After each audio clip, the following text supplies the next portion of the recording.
होलिकेची कथा पाहिली, याला जोडून भगवान विष्णूने नरसिंह अवतार घेऊन प्रल्हादाला कशी मदत केली आपण हे थोडक्यात पाहणार आहे. आता होळीतून पण प्रल्हाद वाचलाय. त्यावेळेला हिरण्यकश्यपू एवढा म्हणजे क्रोधित झाला, एवढा क्रोधित झाला, आता कुठलाच मार्ग राहिला नाही याला मारण्याचा. त्यावेळेला रागात येऊन हिरण्यकश्यपू प्रल्हादाला विचारतो, तुझा नारायण आहे तरी कुठं? असं काय घेऊन आलास, तो कशानेच मरत नाहीस म्हणे, तुझा नारायण कुठं आहे? तेव्हा प्रल्हाद बोलतो, बाबा माझा नारायण कुठं नाही हे विचारा म्हणे. माझा नारायण चराचरात भरलेला आहे. विठ्ठल जळीस्थळी भरला, रीता ठाव नाही उरला. चराचरात माझा भगवंत भरलेला आहे बाबा. त्यावेळेला तुमच्यात आहे, माझ्यात आहे, सगळ्या जीवजंतूमध्ये माझा नारायण भरलेला आहे. तेव्हा रागात येऊन हिरण्यकश्यप बोलला, त्या खांबात आहे का तुझा भगवंत? ते म्हणला, हो बाबा आहे त्या खांबामध्ये. आणि हिरण्यकश्यपूने रागात त्या खांबाला लाथ मारली. त्यावेळेला भगवान विष्णूने नरसिंह रूपामध्ये त्या खांबातून प्रगट झाले.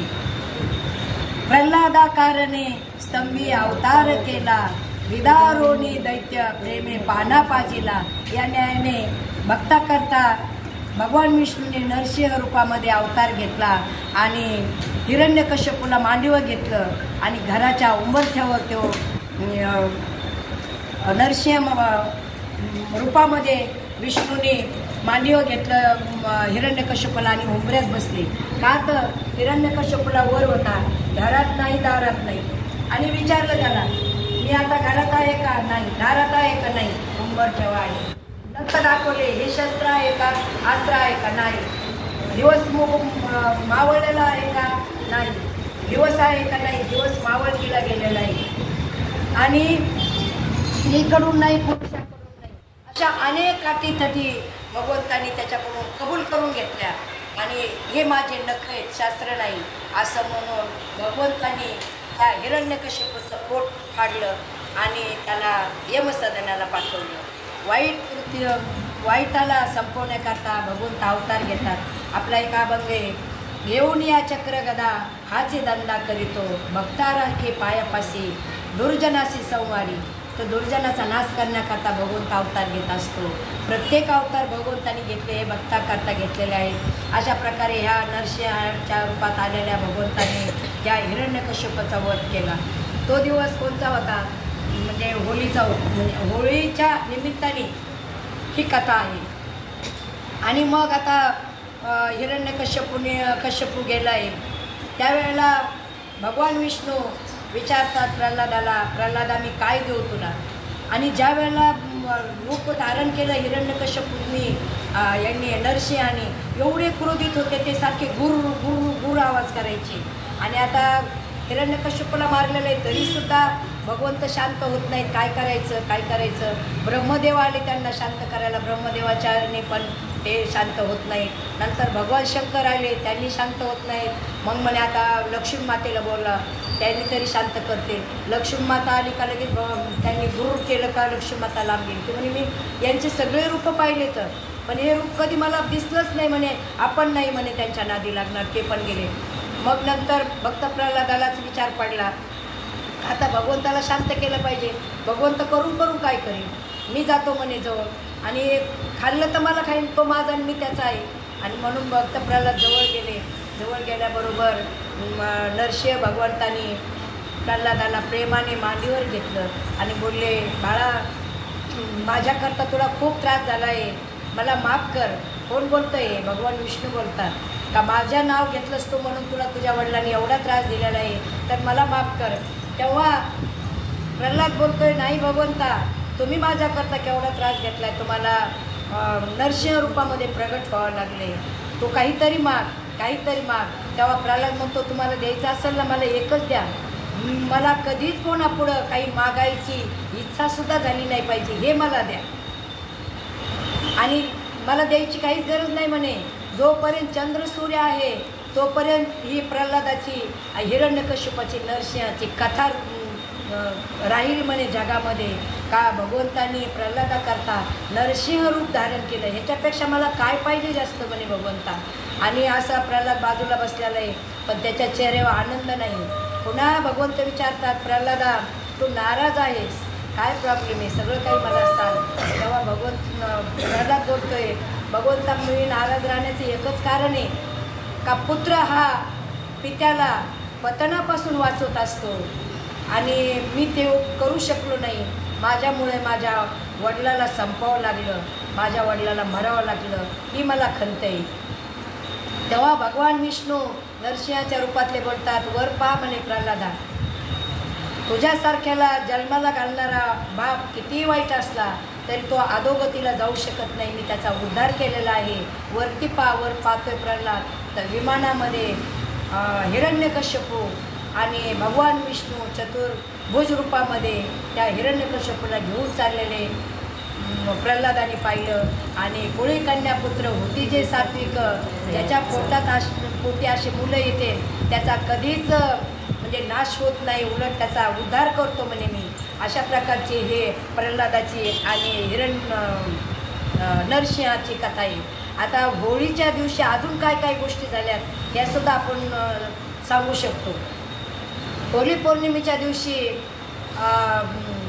ज्या वेळेला इकडं तारकासूर राक्षस खूप मातलेला होता आणि त्याचा शेवट कार्तिक स्वामीच्या हाताने होणार होता, म्हणजे भगवान शंकराच्या मुलाकडून त्याचा वध होणार होता. पण इकडं अजून भगवान शंकराचं पार्वतीचं लग्नच नाही. इकडं शंकर तपश्चर्या करते, तर त्यांची तपश्चर्या कोण थांबू शकत, काय करायचं म्हणून सगळ्या देवदेवतांनी एकत्र येऊन निर्णय घेतला का आता कामदेवाला पाठवायचं आणि भगवान शंकराची तपसाधना थांबवायला सांगायची. मग कामदेव आणि रती भगवान शंकराचे ज्या ठिकाणी ते तपश्चर्याला बसले होते तिथं गेले आणि अनेक प्रकारे त्यांनी प्रयत्न केले, पण भगवान शंकर डोळेच उघडत नाही, त्यांची साधना थांबत नाही. काय करायचं, शेवट भगवान शंकराने तिसरा डोळा उघडला आणि कामदेवाला जाळलं. तो दिवस म्हणजे फाल्गुन पौर्णिमा, होळीची पौर्णिमा. पुन्हा दुसरं सांगायचं झालं तर ज्या वेळेला भगवान श्रीकृष्ण जन्माला आले, कंसाने अनेक लोक पाठवले, दैत्य पाठवले त्यांना भगवान श्रीकृष्णाला मारण्याकरता. अनेक कोणी ब्राह्मणाच्या रूपात आले, अनेक कोण कशाच्या रूपात आले, कोण नासूर आले, दैत्य आले, काय काय आले. शेवट पुतना राक्षसीन आली. ते म्हटले कंसाला का आता माझा प्रयत्न कधीच पूर्ण जाणार नाही, मी आता कृष्णाला मारूनच येते.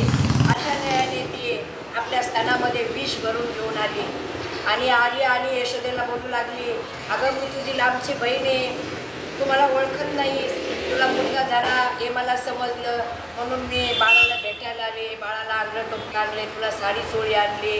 खूप अशी गप्पामध्ये तिने यशोदा मातेला रंगवलं आणि भगवान श्रीकृष्णाला उचललं. भगवान श्रीकृष्ण न सांगता कळू येते अंतरत. आता ते देवच होते, त्यांनी ओळखलं का आता आपलं एक आता भवानीच्या पारी गिऱ्हाईक आले, आता ह्याचं काय करायचं आपण ठरवलं पाहिजे. आणि तिला जवळ येऊस्तोवर तर भगवान कृष्ण उड्या मारते की कधी मला घेते.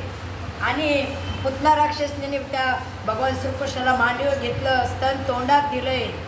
आता स्तन तोंडात दिलं, तिला वाटलं काही क्षणातच आता भगवान श्रीकृष्ण मरणार आहे, तो मरायला आलेला आहे का, तो मारायला आलेला आहे.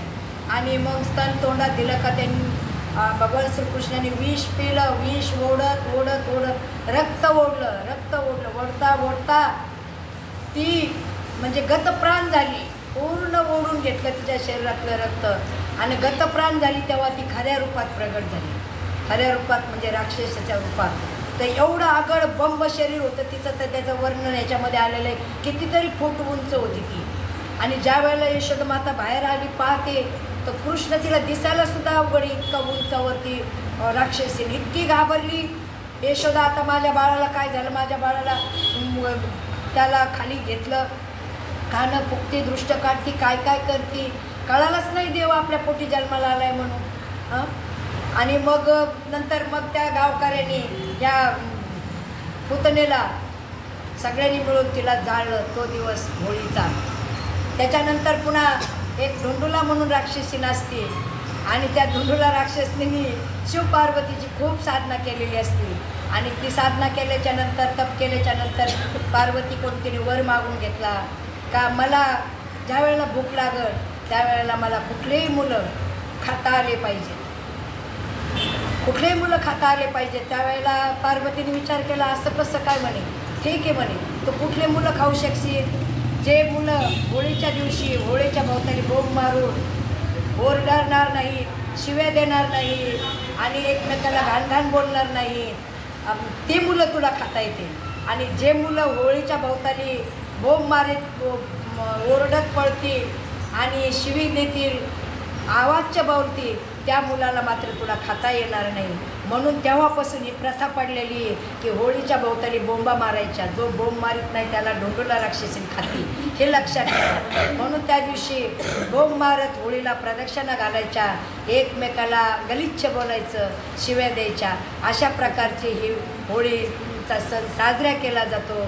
आणि या होळीतून एकच घ्यायचं, आपल्या जीवनातले काम, क्रोध, लोभ, मद, मत्सर, एकमेकाविषयी असलेले वाईट विचार त्या होळीमध्ये जाळायचे. आणि त्या होळीतून एकच मागायचं का माझ्या जीवनामध्ये कधी दुर्बुद्धी ते म्हणा, कधी न पुजवणार आहे ना, असे मला सद्बुद्धी दे, एवढंच त्या होळीला मागायचं. आणि आपल्याचे सगळे वाईट गुण त्या होळीमध्ये टाकायचे आणि ते जाळायची. अशा प्रकारची ही होळीची कथा आहे. आणि आज ते माझ्या बुद्धीप्रमाणे मी तुमच्या पुढं मांडण्याचा प्रयत्न केला. एवढंच सांगून आजच्या याच्यामध्ये मी संदेश देते की आपल्यामध्ये जे काही वाईट असेल ते आपण त्या होळीच्या दिवशी जाळून टाकलं पाहिजे आणि सद्विचाराची शिदोरी घेऊन आपण पुढं जगलं पाहिजे. रामकृष्ण.